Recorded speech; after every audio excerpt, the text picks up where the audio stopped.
Latinos in the Chesapeake Bay. As you all know, Latino populations in the region has been increasing exponentially and many times.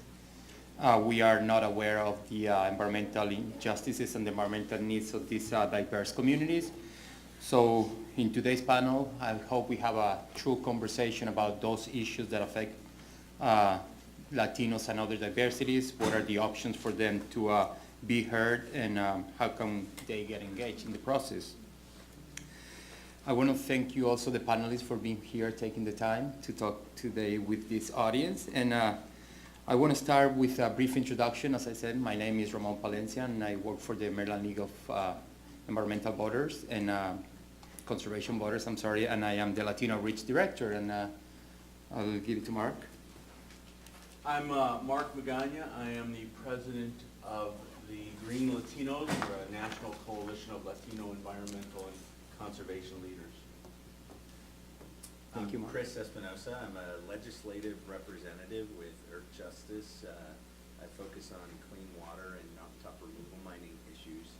I'm also very, very proud to say I'm a founding board member of Green Latinos, which is an excellent organization.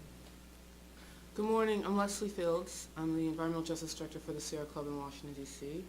And we have a national program, and I'm very happy to be here, and I'm very happy that these guys sometimes let me hang with them. So I appreciate that, but I really appreciate this conference, and I want to commend all the organizers for this conference. Hey everybody, my name is Caroline Rodriguez, and I work with the South River Federation, and we're located in Annapolis, a small nonprofit. And I am a field and lab technician, mostly working with the River Keeper. Good morning, everybody. My name is Juliana Simmons. I'm with the Migrant Clinicians Network, and I'm an environmental and occupational health program manager there. Thank you, everyone, and welcome. I want to start the conversation with you, Mark, today. It has been said that sometimes the Latino community, for them, the environment is not the most important issue. There are some other issues kind of like clouding in, so it gets left out. I was wondering if you can tell us about Latino attitudes towards the environment. What's the role of your organization bringing out the strength in numbers of Latinos advocating for some of the issues that are environmental justices and environmental needs, and what can we do to increase the interest in some of the Latino communities or from the environmental community to reach out to Latinos on these kind of issues? Okay. I'm going to stand because I think best when I'm on my feet. How many in this room have had menudo before? Okay, you're going to understand later why I'm asking you that. I like to consider Latinos to be cultural conservationists, and I draw kind of a parallel between cultural Catholics or cultural Jews, in that the aspects of our culture, things like we eat every part of the animal, and that's where menudo comes in. We'll eat tripe, we'll eat lengua, we'll eat sesos, we'll make sure that we conserve. We learned from the back of the chancla to make sure you turn off every light. The chancla is the slipper, your mom's slipper. To turn off every light, to clean your plate, to close the door, close the refrigerator door, to not waste anything. We learned that if there was food left over, that you put it in the old margarine plastic thing. I thought my parents had invented Tupperware because every old margarine can was filled with beans or rice or something. We also celebrate outdoors, our birthdays, our quinceañeras, our anniversaries, anything we could possibly think of, we're outdoor. If there's a barbecue, we're there. And we also enjoy, with much more frequency than people may think, camping. Some of it's economic, maybe we can't afford to fly and get a hotel. A lot of it is the enjoyment of the outdoors. Fishing, hunting, all very traditional Latino practices. And when I call us cultural conservationists, I mean that in the aspect that if you ask a Latino, if you ask my parents, are you an environmentalist? They wouldn't know how to answer that. Are you a conservationist? No. Do you conserve? Do you appreciate the outdoors? Do you use the outdoors? Yes, yes, yes. So all these things are part of our traditional heritage, but we don't go by the organizational tags. And we aren't necessarily organizational members. So it is a very traditional in how we appreciate the outdoors, but non-traditional to the current environmental sector on how we participate. And so that's one thing to keep in mind when you're talking about getting Latinos involved, is how to reach out to them. You reach out to them with what they already currently do, their already current practices. And another aspect where Latinos come in strong is their distinct care about the future generation. You have parents who immigrate with nothing, take 2-3 minimum wage jobs, all so that their child can have a better future. It isn't so that they can have a great life. Any extra money they have, they send back in remittances to their country of origin. They make sure their child is going to school, has food, and they think of themselves last. And that aspect of the community fares very well when it comes to our rationale for why we're worried about climate change, for why we're worried about the bay, for why we are concerned about water, air. We may not be as much concerned, especially with climate change, about how it's affecting myself, but I'm desperately concerned about how it affects my 2-year-old daughter. And that is, I think, also fares well with outreach and consideration. To say, are you worried about the air your child breathes? Are you worried about climate change, the effects that it's going to have on the next generation? And the answer is always going to be yes.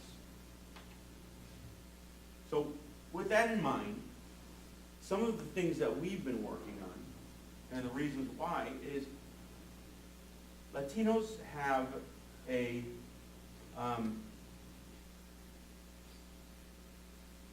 40% of Latinos live within 30 miles of a power plant.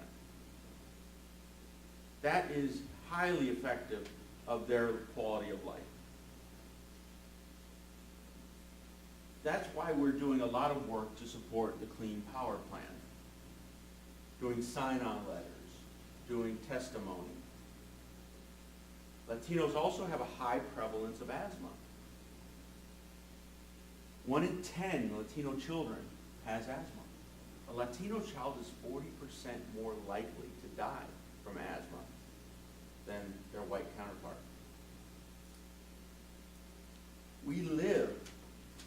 Half of Latinos live in counties that consistently violate ozone standards. These are real life situations that the Latino community lives in. These are reasons why we support a high increased or decreased particulate ozone regulation, ground level ozone regulation, so that the effects on asthma are reduced, so that our children can have a reduced effect. I grew up in Los Angeles in the 80s, and I remember droughts, floods, forest fires, earthquakes, everything you can think of. But the only real thing that affected me was the days when the air was so bad we were advised not to go out and play. Now that, to me, at the time, that's just how things are. And on other days in LA, we'd go out and we'd play soccer, and I'd come home and I'd be wheezing, and I didn't really have asthma. I'd be wheezing and I'd have to vomit to find some relief. And for me, I thought that's just the way things were. But I don't want that to be the way things are for my child. I don't want the assumption to be, well, I just live in a polluted area and you go and play soccer, or you go outdoors on certain days, and this is the way you're going to feel. That shouldn't be the way things are, and we shouldn't stand for that. Another aspect that we fight for is the farm worker community. Farm workers are suffering under increased heat. stroke, and even death. And on top of that, their exposure to pesticides.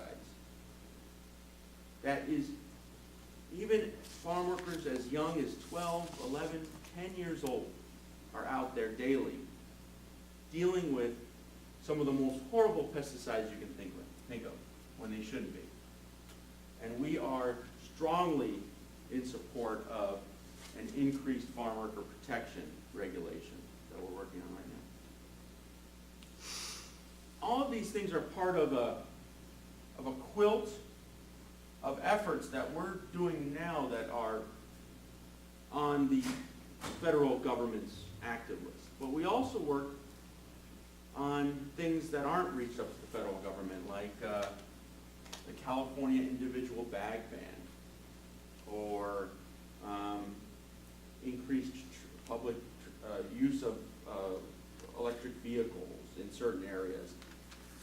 There are a lot of things that we work on with our community because it affects them locally, shutting down a local coal-fired power plant. And these are ordinary, everyday Latinos who have jobs, mostly mothers who have jobs, who are tired of their kid and 2 kids or 3 kids having asthma and having to go to the hospital when they have an asthma attack.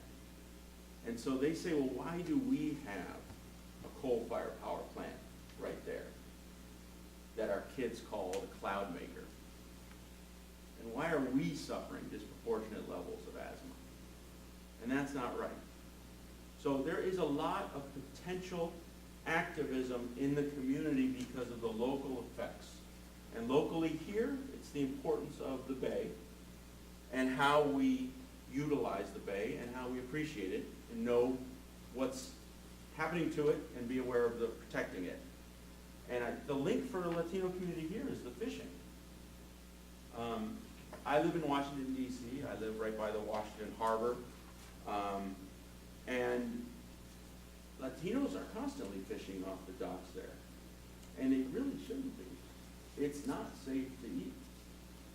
But there are cultural reasons why they fish. There are economic reasons why they fish. And they're not going to stop. And so that means we and they and our community needs to do more to protect the waters that they're fishing off of and protect the waters that they're, and I've seen swimming in there. And so we're with you, and we want to work together and make sure our community is involved. And I think they'll be very interested in continuing this effort. And I know Chris is going to talk more about particular waters in particular, so I will pass it on to him. Thank you. Thank you so much, Mark. Thank you. Great job putting all the important issues that we are exposed to: water, fish, farm workers, EPA, everything. So now I want to open to Chris or Leslie, whoever's. Oh, me? Okay. I see you have a PowerPoint Yeah, presentation. I just have a little slide deck. You- Excuse me.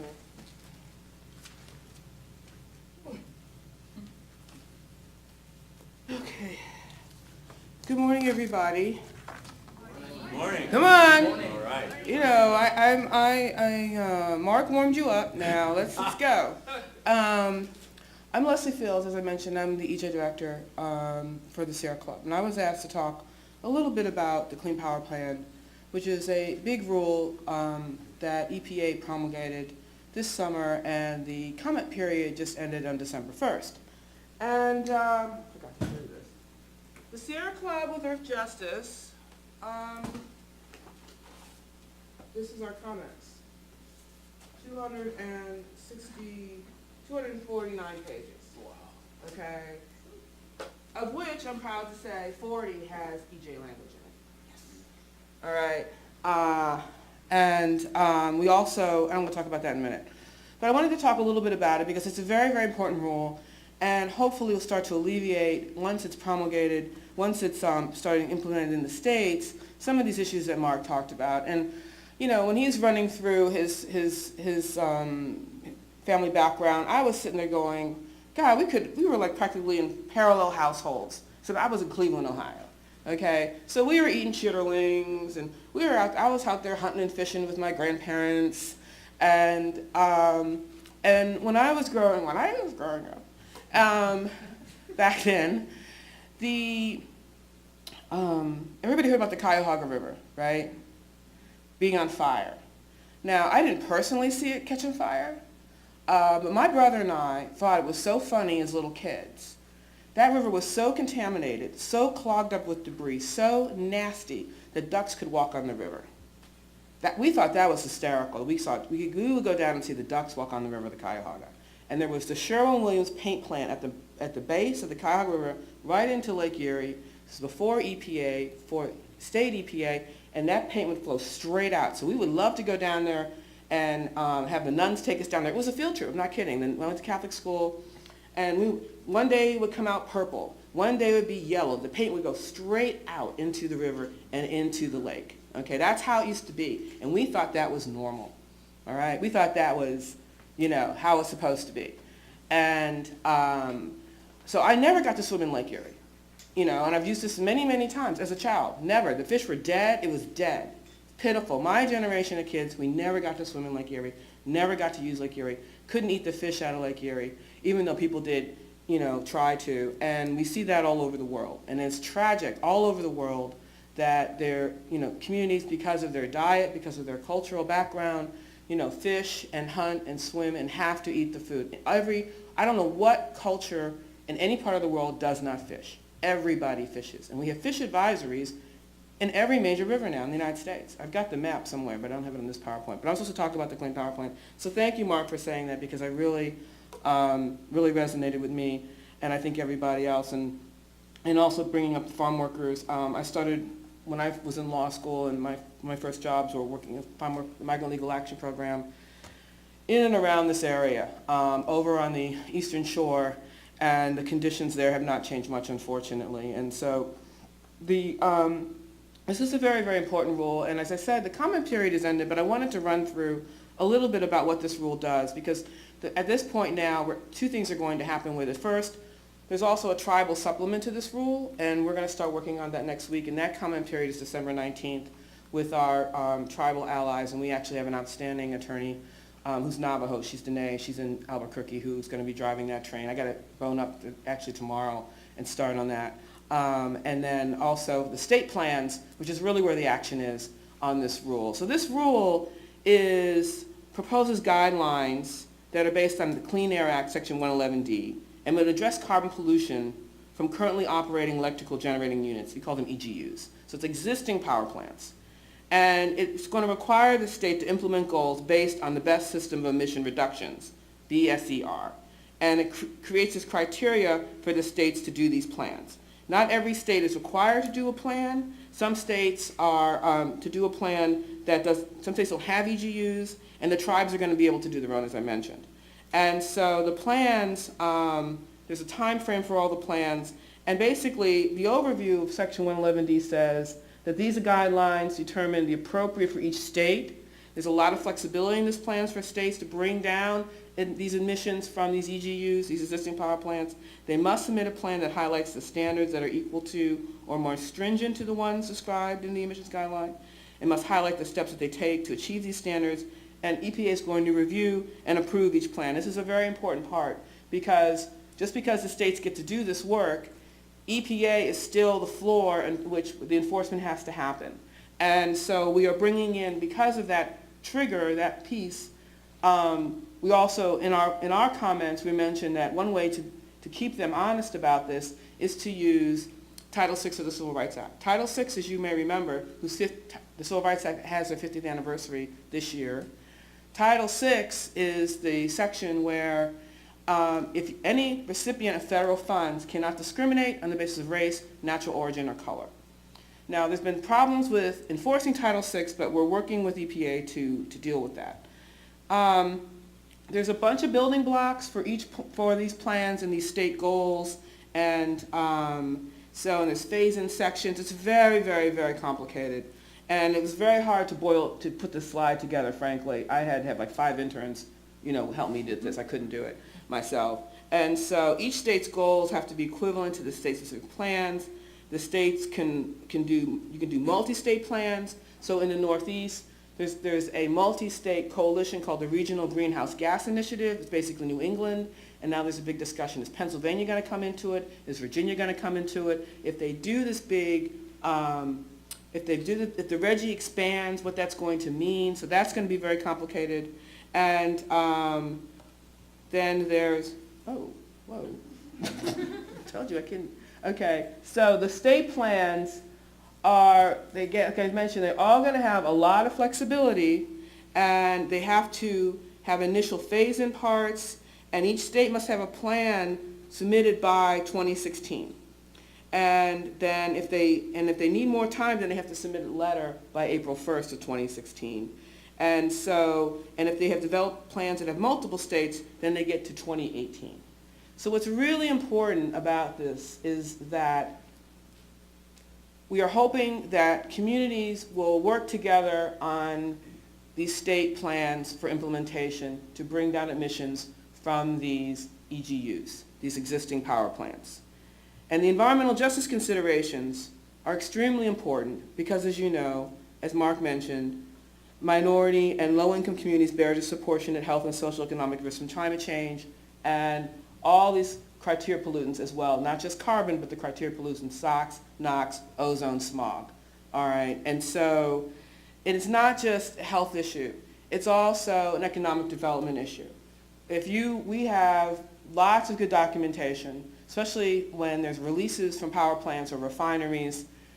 50 kids go to the hospital, the emergency room that night. That's pretty much about 100 or so parents who aren't going to be going to work. People have lost their jobs.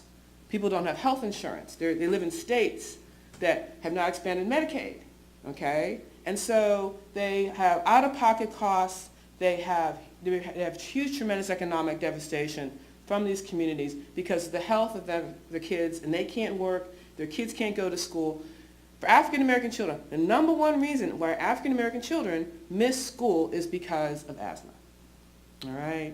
And so you miss school, you stay out of school for a while, you come back, you're behind, you've got other issues going on, you get in detention. We call that the school to prison pipeline. You are on your way, okay? And so there's a lot of causation with this, kids' health and future outcomes. And so we want to make sure, we said in our comments, that these communities don't experience increased levels of pollution as a result of the implementation measures of this plan. And we really don't want to have a situation where hotspots are created, where a state has a plan where they might put up a scheme where they're going to reduce emissions in one place or trade emissions, or it's called cap and trade, where you trade emissions, but you're still going to have these hotspots in these communities. We have a whole section, 20 pages on how not to do this. And I'm happy to share that with you all because they're public comments now, but we really don't have time to get into it. And so in order to properly integrate the EJ concerns, EPA has to, as it's required, Executive Order 128, which is the executive order on environmental justice that President Clinton signed 20 years ago. We were also celebrating the 20th anniversary of the executive order. And that this rule provide an EJ analysis. Each state has to do an EJ analysis. And what was really offensive when the rule came out, and Mark will remember, when we were all testifying on this back in the summer, the last line of the rule, if you get on regulations.gov, it says it's impractical for EPA to do an EJ analysis. Now that's some bullshit, okay? That really, really is. All right, so they are under a mandate, under an executive order, which is a force and effect of law, to do this EJ analysis. And so what we've done is that we've also been working on another rule called the definition of solid waste. The definition of solid waste is a rule to close the loophole under RCRA, the Resource Conservation and Recovery Act, on recycling hazardous waste, okay? And we have spent, with Earth Justice and our partners, since 2008 to close that loophole. Because one of the problems with that rule also is that our recycled hazardous waste also goes to other countries. Guess where they go, you know? Haiti, the Caribbean, South America, Bangladesh, right? But due to the advocacy and all the hearings that we had, we got EPA to do a 300-page EJ analysis of the definition of solid waste rule. So we are telling EPA, you have to do such an EJ analysis for each and every rule. All right? And we've done that in our comments. We have taken that EJ analysis, the criteria of this EJ analysis, and applied it to the Clean Power Plan rule. So we know EPA can do this. And the reason why this is also important is because the holy grail of all of this work, in my opinion, in EJ land, is to get us to a place, and it's not going to be in this administration, to get to a place where we have a cumulative effects standard. Okay, because that's what we really need. Because this rule by rule by rule by rule thing is still a lot of loopholes. There's still a lot of wiggle room and flexibility. And the ozone rule, the Clean Power Plan rule, the refinery rule, the startup shutdown rule, we've got, all these other rules that we had hammered on EPA to promulgate, but collectively we have communities who live, like in Detroit. We work in Detroit. They've got 3 power plants in the southwest Detroit, 3 coal plants, the Marathon Refinery, the largest incinerator in North America. They have a gypsum mine. They have a Sevestol steel mill. They have the NAFTA highway coming down on them from Canada, and they're building the Ambassador Bridge. They're building a new bridge. In between, there's going to be a high school. So that's 10,000 cars and trucks a day on those kids, mobile sources. And then there are all the legacy facilities that are all the car plants. In this one community, this one zip code, 48217, they don't have a hospital there. The sewage treatment plant is crumbling.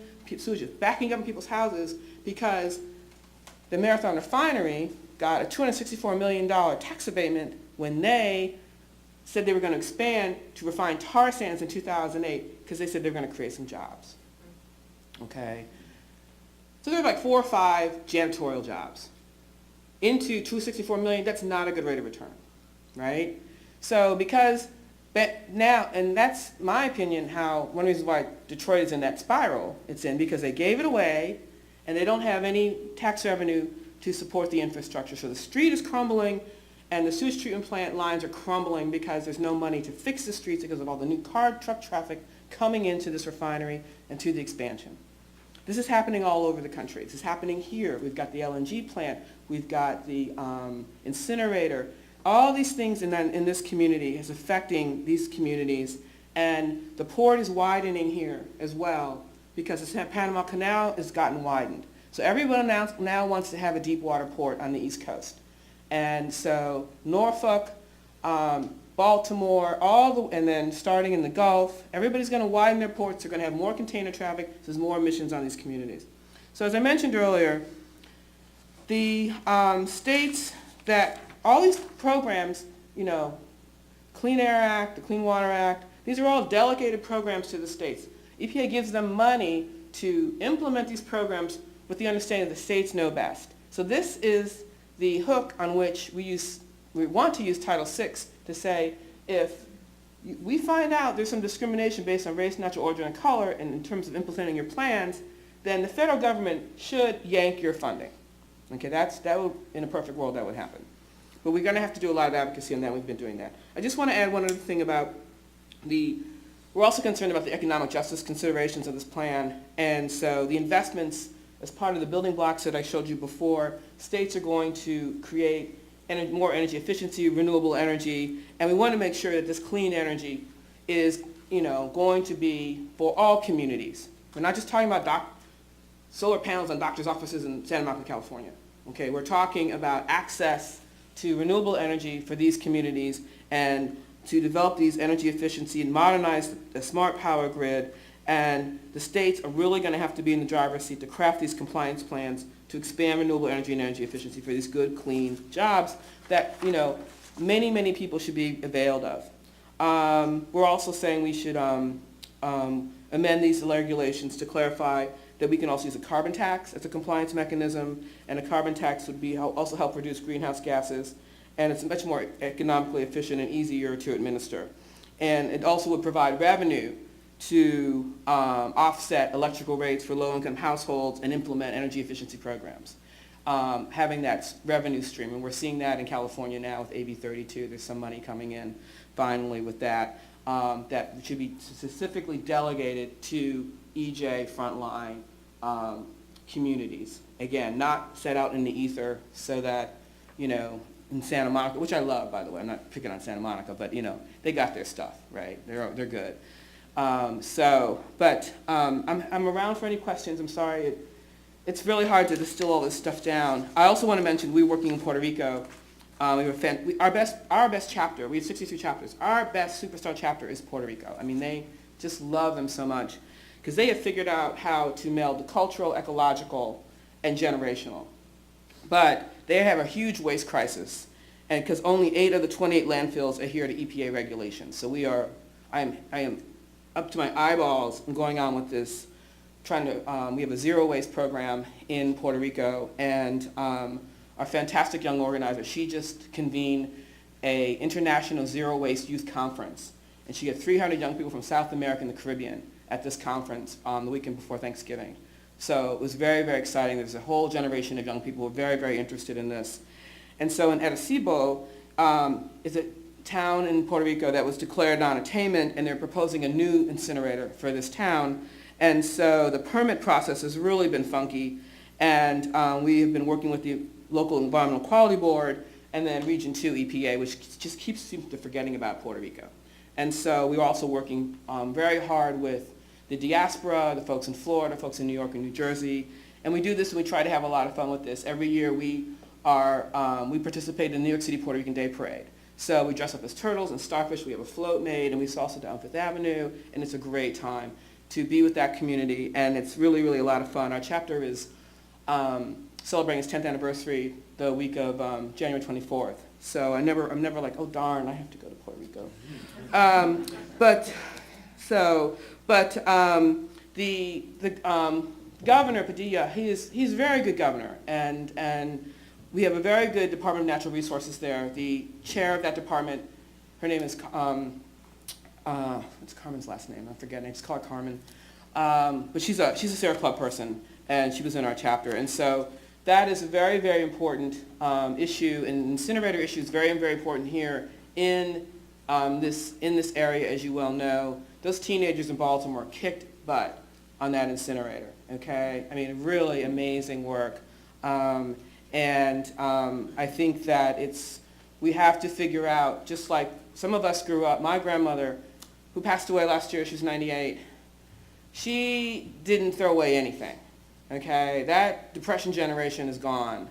And she would fill up a sink full of water and use that same water all day. I used to think it was so nasty, you know, because in her house she had a pump. And we had to use that same water over and over and over again. She had tinfoil back from the 70s, you know, and all that stuff is just, it's very sad that we're losing that. And I try to think of her when I'm trying to recycle, because she would find some use for it, and I think that we all can do better and keep those great ancestors of ours in our hearts, because they really knew what they were doing. So I'll stop, but I'm available for any questions. Thanks. I want to turn the floor to Chris now. You grew up in Southern California, agricultural community. You know the importance of water as a driver for the economy, as well as here in the Chesapeake Bay, how such a big driver that is. But as it stands now, the Clean Water Act leaves out many bodies of water in the country. I was wondering if you can tell us about your efforts with Waters of the U.S. and how that affect Latino communities. Sure. So I'm going to talk a little bit about Waters of the U.S., but I also want to talk about something else because I think it's equally relevant to this conversation and somewhat connected.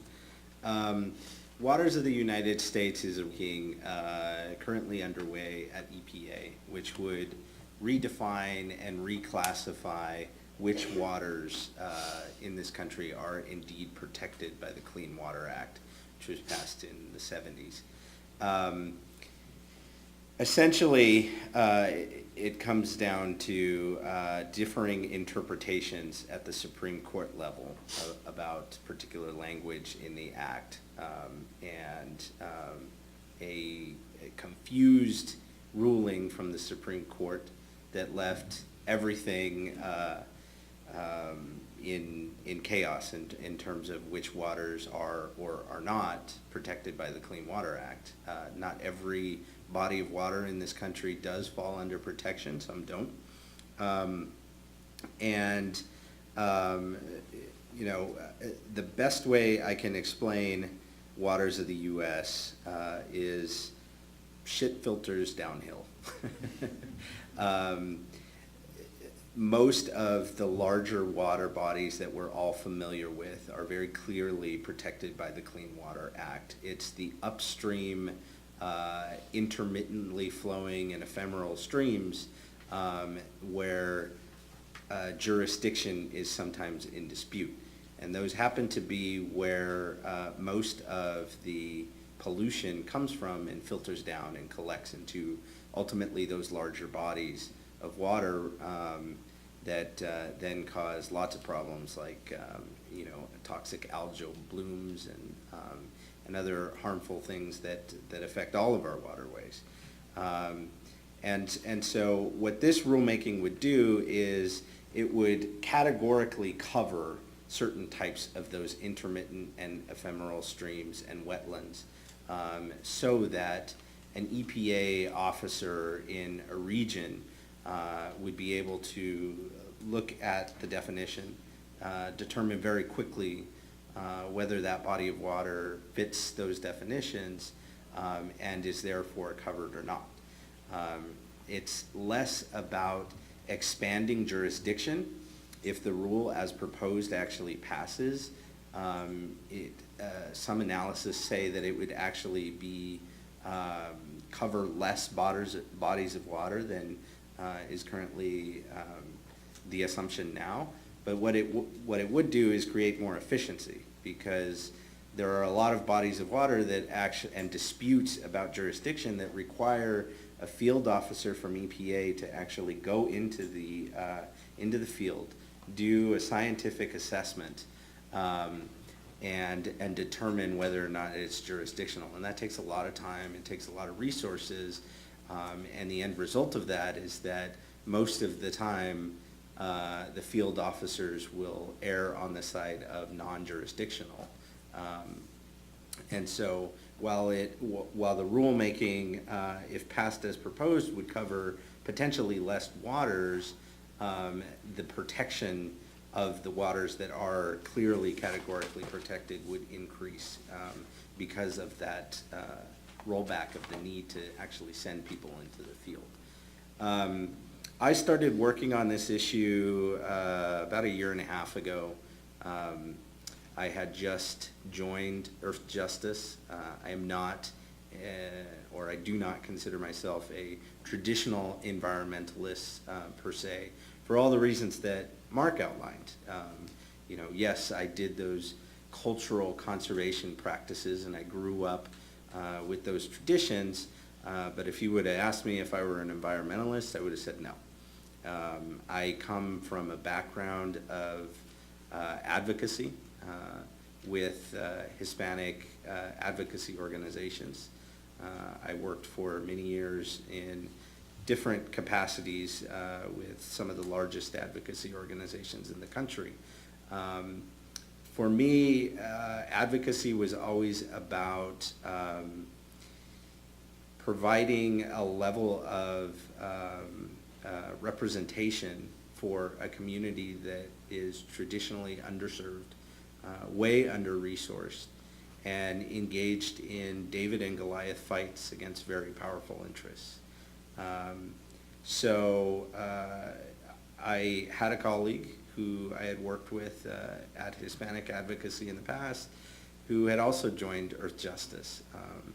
And she very convincingly made the argument that that's exactly the work that they were doing there. And I find that to be true.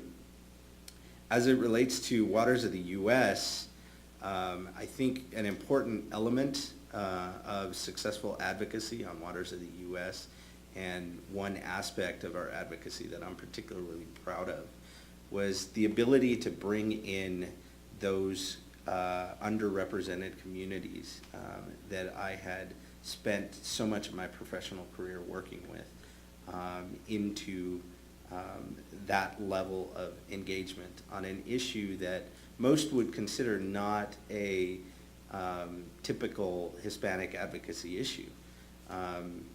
My experience has been it's less that it's not a typical Hispanic advocacy issue, and it's more that the organizations that represent that constituency don't have the capacity to engage in the way that they all want to on issues of environmentalism. So as we continue the conversation about environmental justice and coalition building and bringing people into environmental efforts, that's something that we should definitely consider and be cognizant of.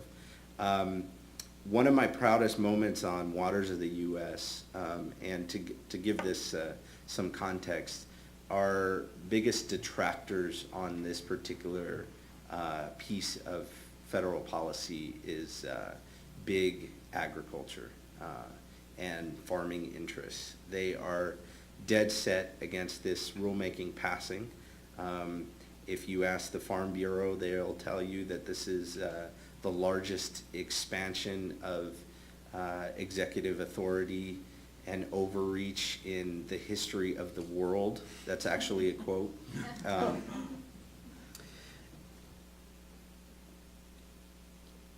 So for us, it was important to put a different face on an environmental issue. We did a lot of work engaging the organizations that represent diverse constituencies and building a strong coalition so that we could go advocate on the Hill together on this.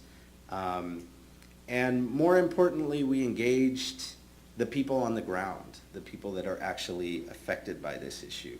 If we have some time a little later, I'm going to try and put on a video for you if it works, because you guys got to see this video. But it was great to be able to go into Senate offices with rural Hispanic and African American farmers and have them tell their story about why water is important to them and why they care about this rulemaking and why, despite what the Farm Bureau was saying, they actually wanted to see this pass.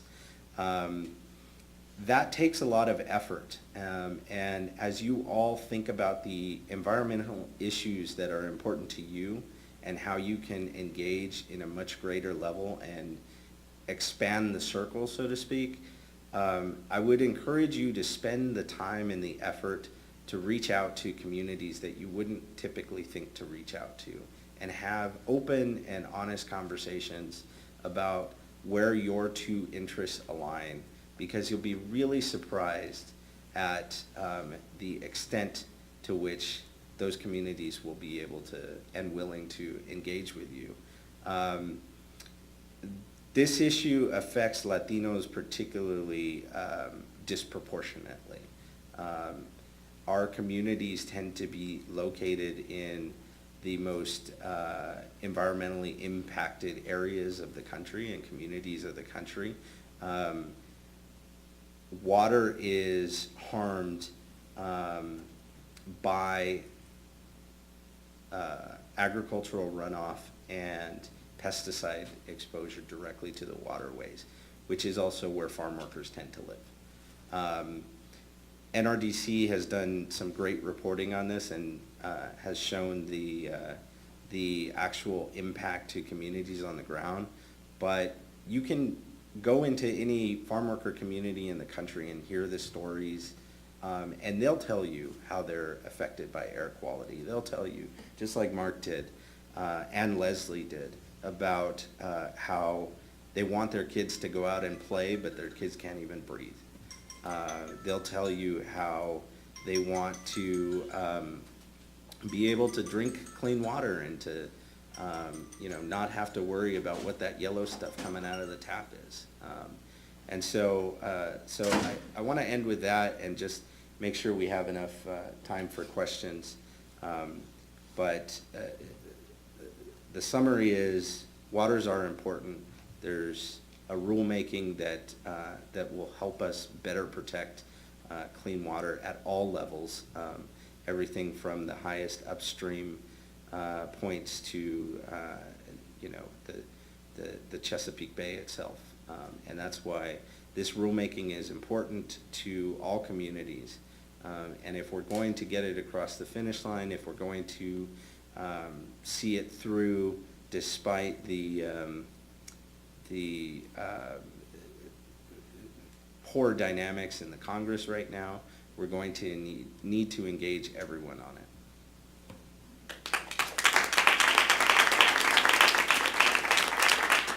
Thank you very much, Chris. I want to continue the conversation in the water, in the river, with Caroline. If you can, you work for a local river, the South River, so if you can tell us a little bit more at a local level, the connection between Latinos and the river, and some of the issues most prevalent within the community. Thank you. All right, so as I stated before, and then I also said, I work with the South River Federation, and we're located in Annapolis, and my organization is mostly divided into two different teams. We have a restoration team where we do large-scale restoration projects along streams, and then also the water quality monitoring side, which is where I work, along with the riverkeeper, doing a lot of the field and lab work in the tidal section of the South River, as well as the non-tidal streams. So in addition to more of this sciencey side, last year, during my years at Chesapeake Conservation Corps, which is funded by we have some CBT people in the office, and so as part of the CCC year, we do a capstone project, and part of my capstone project was working with doing some outreach with the Latino population. And so I did two separate things. One thing was working with the Center for Help, which is a great organization in Annapolis working to help Latinos kind of assimilate into the community. And then the other part that I did was establishing an after-school program. And I worked with teachers from St. Anne's School, a local private school, and we worked to create an after-school program with Spanish-speaking second graders at a Title IX elementary school. And what we did is we had, once a week we went to the school and we had really fun hands-on lessons, doing lab activities and art activities, and all these were focused on stormwater management and water quality and water chemistry, and teaching them more about the environment and how they affect the area they live in. And the end of this project was that the students from the second grade class, as well as the first graders from St. Anne's, the private school, they came to our office and we had kind of a field day of activities. So we had restoration planting, they did a water quality lab, learning about some water chemistry, and then they also went out with the riverkeeper and got to see firsthand, what water quality monitoring is. And so along with this program, we did a short survey, and the survey, like the instruction, was done in both English and Spanish, and for the survey they could choose which one they wanted, which language. And there were some interesting results, which I wanted to talk about from them. So one of the questions on the survey was, have you ever been to a river or a beach or any body of water?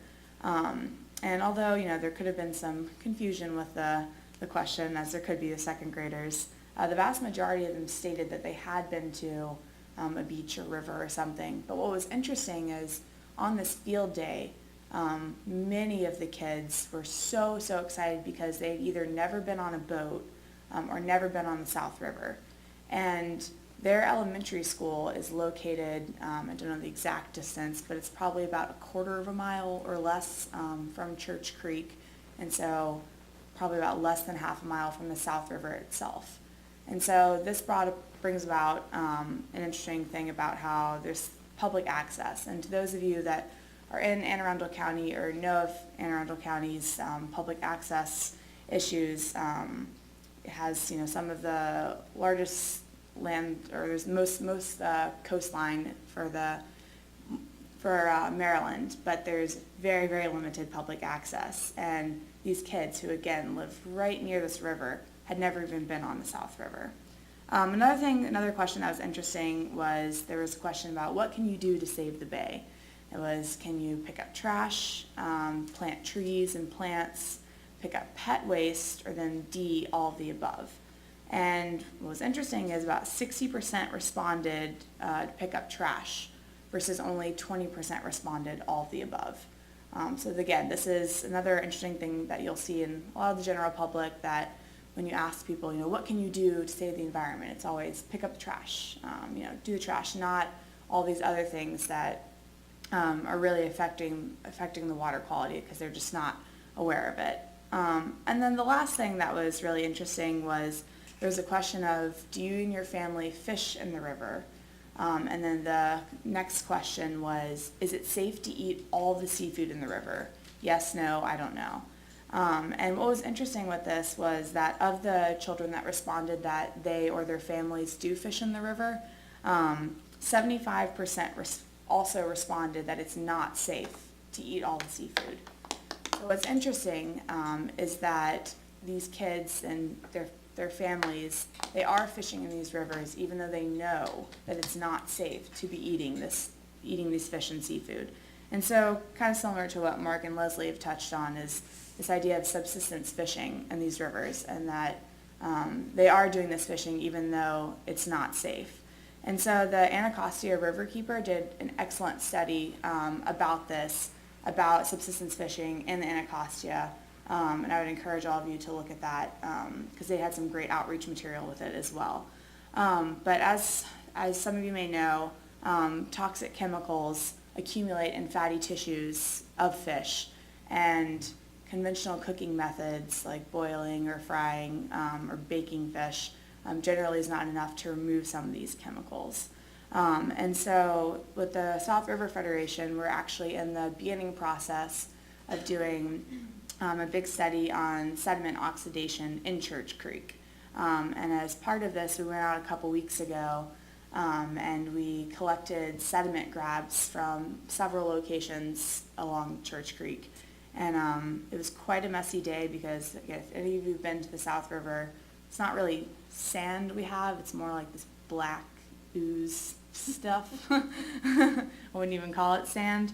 And so what we did was we took all this black ooze goo and we sent several samples off to Lancaster Labs to get some metal analysis.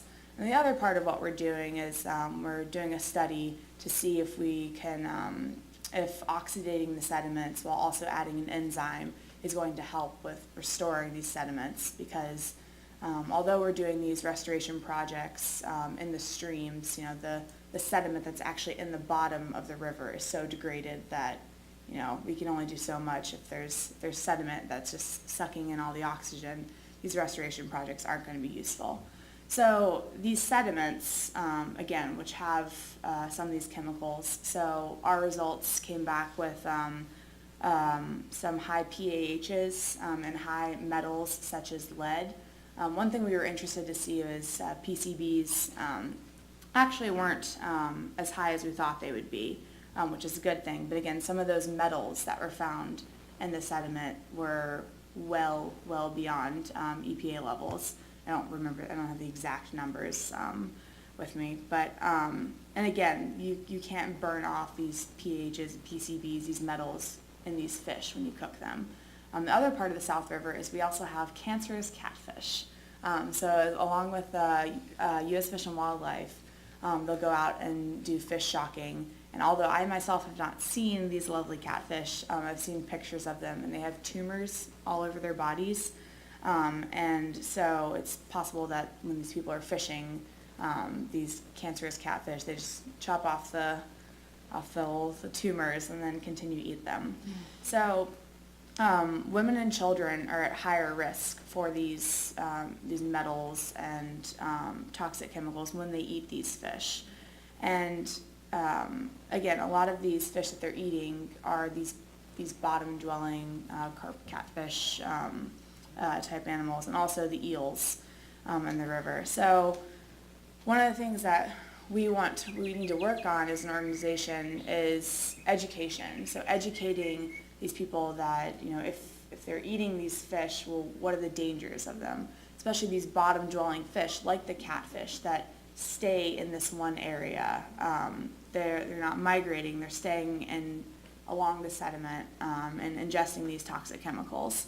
And so one of the things that probably needs to be looked into is signage. So although there is, again, signage with fish advisories. Are these signs in Spanish? Are they written in both languages? And so for SRF, again, we just started this work last year with my project, reaching out to the Latino community. It's something that we really are trying to do. As a small watershed organization, we have that community-driven program that we're trying to set up, but the problem that we're running into is how do we reach out to this community? And again, with my project I completed last year, it was a great start of reaching out to the kids, but the problem is how do we reach out to the parents, the grandparents, the adults in this community? And one of the barriers is, for Latinos, is that you need to be a community member for them to really trust you and listen. And so our problem right now and something we're trying to work on is how do we get into that community? Because as I stated before, with our restoration projects, we do these large-scale restoration projects, and we currently have 2 that are in the permitting, planning phases. And both of these projects are located in 2 low-income areas that are primarily African American and Latino. And so what we're trying to do now is, since these projects are going to happen probably sometime in 2015, is how can we reach out to the community now, and how can we teach them, okay, well, first of all, when these giant tractors and everything is coming through, what's going on, but also what is the point of this project? What's it going to do? And more importantly, what can you do? Because if you have this great, $1 million restoration project, but you're doing nothing, you're still leaving your trash, not picking up your pet waste, you're letting all your stormwater run straight into them, how is that project going to be successful? So it's something that we're going to try and work on, and we're in the planning stages of, is, again, how to reach out to them before these projects come about. So, yep. I'm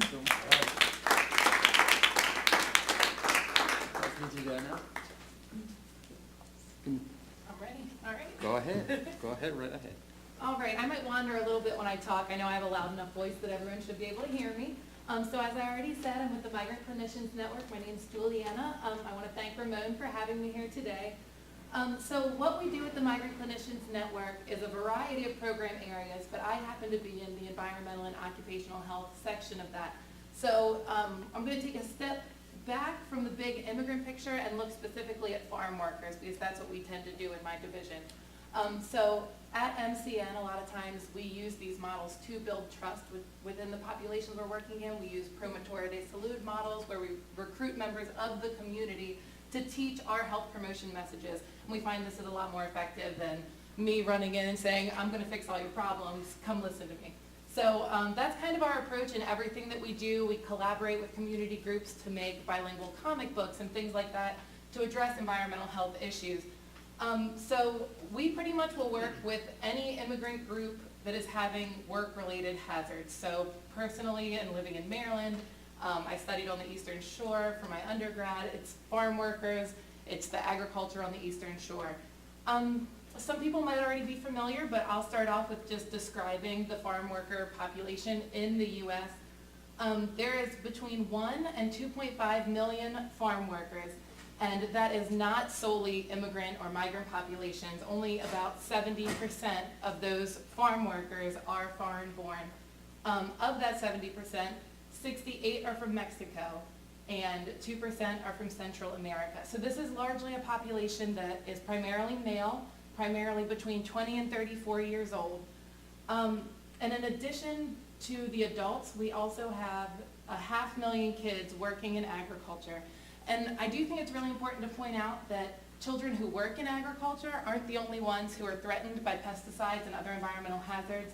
Parents can bring home pesticides on their clothes, on their boots, hug their kids before cleaning off. That's all putting kids at risk. And this is for another conversation, but we're also working on a project to protect children who just accompany their parents to the farm. So if I'm a farm worker parent and I don't have access to childcare, I'll bring my kid and say, can you sit over here while I work? Don't get into anything. Doesn't save you from pesticide drift. It doesn't save you from, what a cool tractor, I'm gonna go see what's going on over here. So that's another project we do that is environmental health related. In Maryland, as I said, it's mostly the Eastern Shore that has a lot of our migrant worker population. And as Leslie said, unfortunately, conditions are not improving. I've visited a labor camp on the Eastern Shore. It's a big poultry industry over there. They convert the old chicken houses into what look like these terrible barracks. And people just live in there for the season. It's really a hideous situation, huge human rights violations in my opinion. And that's right down the road from Salisbury University, so if you ever want to visit. So when you think about migrant workers, when we talk about crop workers, the typical migration patterns are from Florida up a little bit. There's a stream in the Midwest through Texas and on the West Coast. These patterns are changing as you get into animal work, like dairy. If you go up to Wisconsin, there's a lot of immigrant workers in dairy. These populations are more stable, and you're seeing more families. The husband might come up first, bring his wife, have kids, or bring kids. That's becoming more the norm for the worker population. So now that you have a basic idea of worker populations, immigrant populations in the U.S., I want to talk specifically about the health disparities that these worker populations face. There's the obvious ones you'd imagine, like exposure to pesticides, which is all coupled by having no bilingual labels, or some labels are bilingual, some labels aren't. They might be required to be trained, but the training won't be in Spanish. You might get protective equipment like a respirator that the strap's falling off of. So all these issues that just, I mean, if I'm supposed to wear a respirator, but my job, it keeps getting in the way, I might just take it off and put a bandana on my face because it's easier, even if it's not what we should be doing. Heat stress, vehicle and tractor accidents are the biggest cause of death for children and adults on farms. All these issues are all falling under the umbrella of why are these workers being protected? And agriculture has been historically underserved and not protected in the same ways that other industries are. Children are allowed to work. The child labor laws aren't in place like they are in other industries. And all this is just a huge justice issue for these farm workers. When you think about healthcare, it's also important to know that 65% of farm workers have no form of health insurance, which makes no sense when you're in one of the riskiest occupations in the country. In addition, most foreign-born workers only have up to an 8th grade education. You've got language issues, cultural issues, substandard housing, and a lot of times if you're a single male who comes alone, you have no family support. So if you're worried about a health issue, you're going to ask your buddy, and we all know how men don't like to admit that they have any kind of health problem, but they don't have anybody there nagging them to go to the doctor or take care of themselves. So all this just adds up and adds up, making the disparity just humongous. Another big issue that's especially relevant today is racism by people of authority. Police all the time will pull people over and ask for documentation.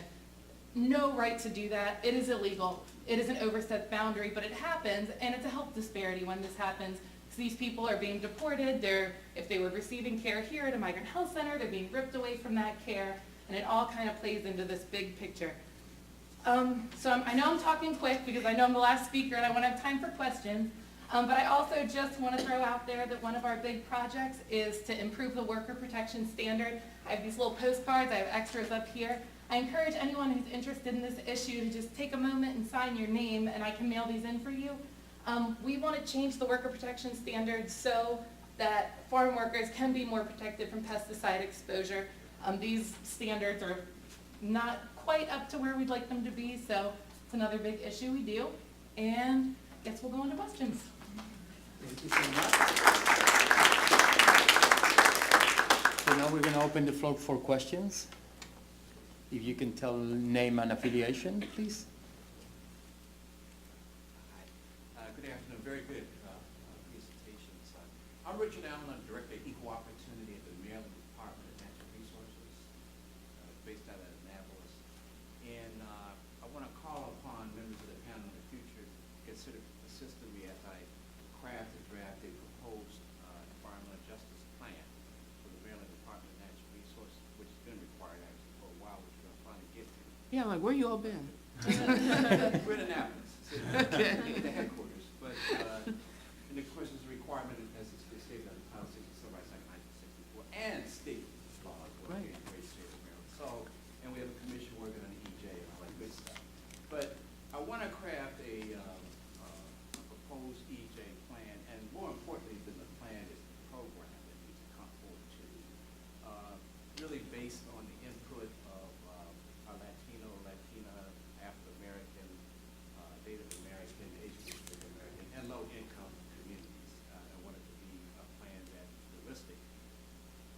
me get to the question. I'm talking a lot. I didn't mean to talk quite so much. Just that we administer 64 parks, up to 500,000 acres of public lands, and we patrol through our natural resources police 17,000 miles of public waterways. So would you have some suggestions for me as to how I should go about trying to craft that plan? And would you work with us in the future as in our various environmental justice pursuits through the fisheries service and through our aquatic service? Great. Can I? Yes. May I?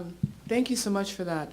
I would first direct you, happy to help you, of course, and I know you know Vernice Miller-Travis with the Maryland EJ Sustainable Commission, whatever it's called. But the University of San Francisco, Hastings School of Law, has a compendium of all state EJ laws. And I would direct your attention to get that document. It's online somewhere, and you don't have to reinvent the wheel here. And every state EJ law, there are all kinds. Some are good, some are very vague, but there's great examples in that book, and I use it all the time. So look for that online, and it could get you started. And happy to follow up. Thank you. I'm Meredith Stewart with the Chesapeake Foundation. Thank you all so much for the presentations and for highlighting some of the issues that people don't care about. I wanted to know if you could give some advice to the funder community about how to best build capacity within your organizations and with the communities that you're working with.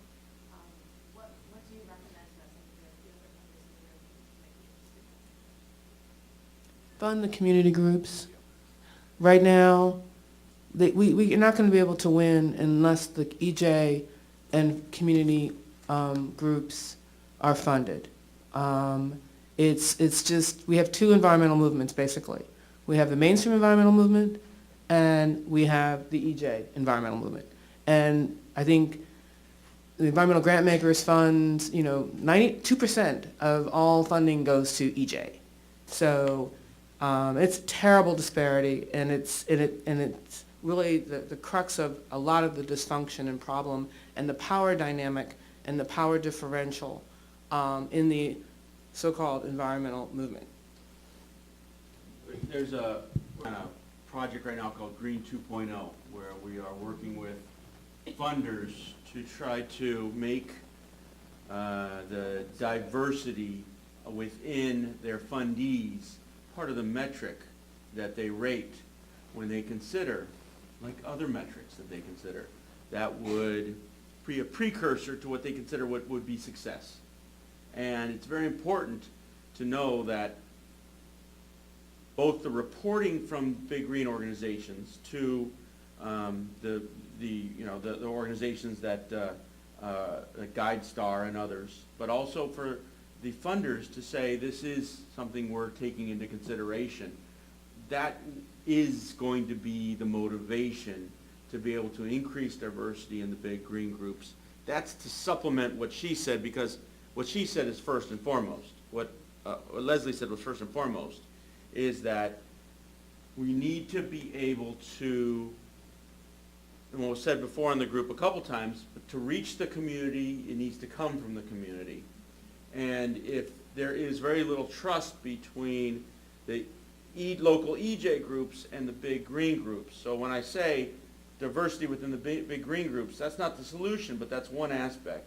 It is important to be able to fund and support directly, instead of a pass-through, which is what we've been experiencing, directly the programs that will directly reach the community and have the strongest force.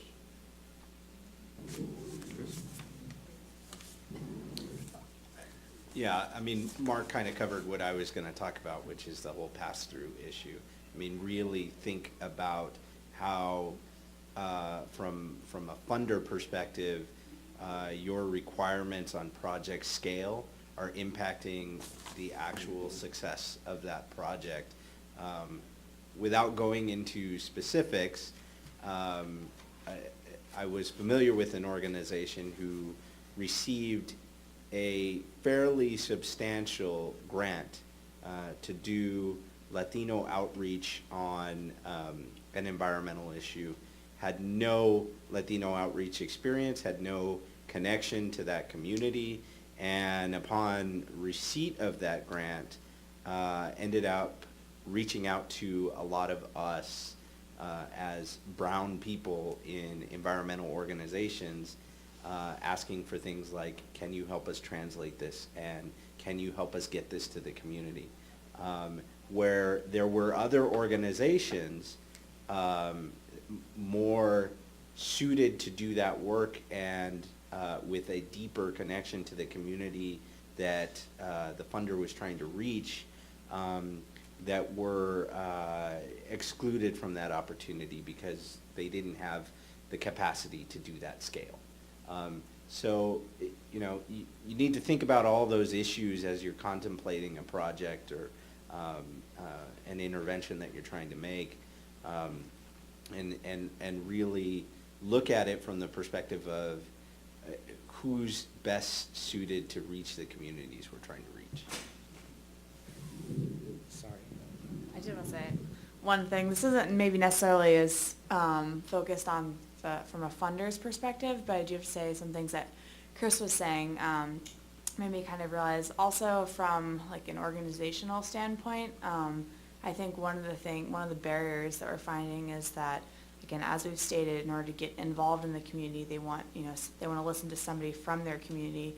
A lot of environmental organizations themselves aren't very diverse, and so again, it would be much easier if you're trying to do these outreach events and materials if you have someone who is Latino, Latina, and speaks Spanish. And so again, just from that organizational standpoint of that, we need that diversity.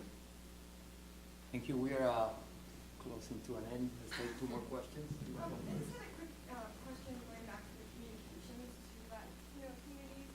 Specifically, what I'm wondering if there's a hub within Maryland to help environmental organizations translate some of the materials, and also to help state organizations translate materials as well. I know that in school systems and within environmental organizations, there's often isn't the capacity to understand where there is a mechanism to make the information accessible, not just to Latino populations, but to other languages that are spoken primarily in Maryland. And then my second question was also sort of piggybacking on that, has there been an attempt to engage major communication stakeholders within the Latino community, like Univision, like Telemundo, and actually having them be carriers of the message?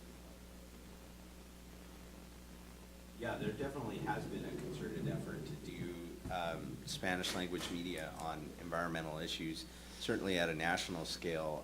I wish we had time for Mark to talk about all of the great work that he's doing around the climate negotiations in Peru. But, you know, again, that's the perfect model of reach out to the groups that are serving the community you're trying to reach. In his case, you know, working with the LULACs, the NCLRs, the MALDEFs of the world, and bringing their principles up to a level where they feel comfortable enough going onto Jorge Ramos' show and talking about an issue that is largely seen as outside of their space, which is, you know, a climate change and environmental issue.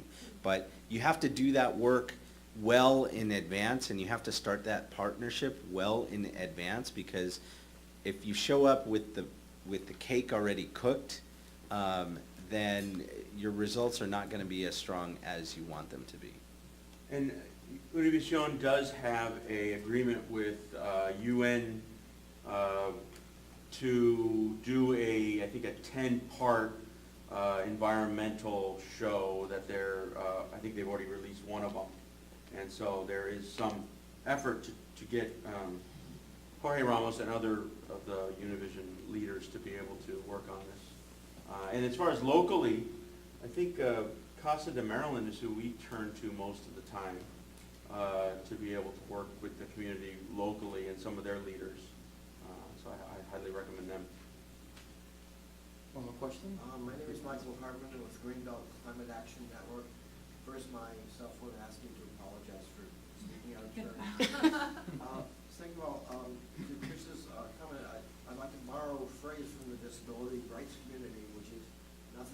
us without us. And I think that goes to the core of what you're saying. So the University of Maryland program, I'll be one of the oldest interns in Annapolis working with the General Assembly. So I'm curious, do you have a wish list for the Maryland legislature coming up, the session coming up in January? What would you like to see from the legislature? Probably, if I can take this briefly, probably maintain what we already achieved through the past years. It's going to be a different government. It's going to be a very tough one. Our priorities will be environmental justice, the health of the Chesapeake Bay, of course, runoff pollution, make sure that it stays or is not watered down. So those are some of the most important pesticides bills that we have there. But as I said, it's going to be a tough year, transition year, and it's very important that we can hold on to what we achieved through the past years and try to advance a little bit. But it's not only a new governor, but there's also 1/3 of the General Assembly is Exactly. are new folks. Many of them are new member, committee members, so we kind of see what's going on, who's appointed, and get a strategy. Yeah. I would also mention, as we talked about with the Clean Power Plan, when people are going to get involved with the state implementation plans, to really work together on and come up with solutions with the legislatures on, clean energy solutions for communities of color, okay? Because this is the future for our kids, and, includes also STEM education opportunities. And those kids in Curtis Bay who knocked that incinerator down, that was amazing. But these children have to be availed of, economic opportunities so they can participate further in society when they graduate. And so instead of all that's offered to them is an incinerator, they don't deserve that. And these communities, the only economic development that is offered to them are these polluting facilities. Now, why is that? It's racism. I mean, it's what it is. Whereas in other parts of town, you get to learn about, all these other wonderful energy efficiency programs and go to college for that and that sort of thing. So that would be my suggestion, too. I just, one super quick, Mhm. is there gonna be a cumulative impact bill introduced in Maryland again? We this hope year? so, Yeah, yes. well, that's a good, that would be great. I just wanted to mention also just that within the realm of the Maryland state government, and under Title VI again, at state law, we also have requirements within the provision, limited human efficiency services. Translated documents, translating other kinds of LES, actions, yeah. and so forth. And it's an unfunded mandate, but it is a mandate, so as well as, the ADA. Right. I mean, we work with the Vietnamese community in New Orleans. We work with the Hmong and the Somali community in Minnesota. I mean, it is all, these fish advisories that should be, fish advisories fall down all the time. There's fish advisories at every major water. Those signs fall down, whether they're in English or Spanish or Vietnamese. And so, I mean, it's just having a sign. We have to have, people have to really be informed in the culture. And also, farm workers, there are many people who don't even speak Spanish. They need pictures. They speak Quechua. They speak other languages aside from Spanish. And so, there's really has to be, the LES that you're talking about, the limited English proficiency, really has to be comprehensive in that It work. affects us also in our parks. Right. There's 64 parks. Right. Well, Yeah.